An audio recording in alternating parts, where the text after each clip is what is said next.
What if the AI that flags essays as generated could be biased against you, the non-native writer? The Czech study drops a truth bomb. The old fear might not hold up. Welcome back to the show. Today we're diving into a paper that could shake up how schools and workplaces screen writing. The big claim on the table is this: detectors rely on perplexity, and that supposedly punishes non-native writers. But this Czech data asks a bigger question: what if we're missing the full picture when we only look at English? Let's break it down.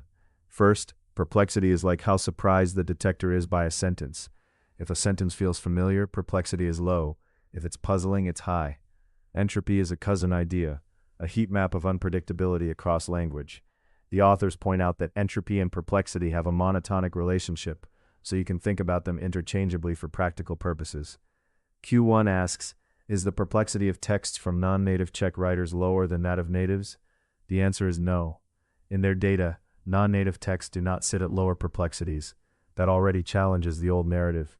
Q2 takes detectors from 3 families and tests them in several domains. We've got a classic machine learning model using a bag of words representation, a fine-tuned Roberta-like model, and a closed-source detector. Across native and non-native texts, across domains, they report no systematic bias against non-native writers. And crucially, contemporary detectors can operate effectively without relying on perplexity at all. Q3 digs into how these detectors relate to the entropy-based analyzer. Do they secretly rely on entropy-like signals? The study finds that correlations exist, but they aren't a bottleneck, and they vary by domain. In short, you can detect generated text without needing perplexity as a crutch, even in Czech.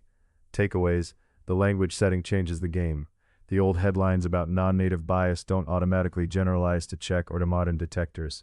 Detectors can be effective without perplexity, which is a win for fairness and reliability. If you care about fair AI in education and beyond, hit like, subscribe, and share this episode. Tell me your language, your experience with AI detectors, and what language you want us to cover next. Check the description for the paper link and join the conversation.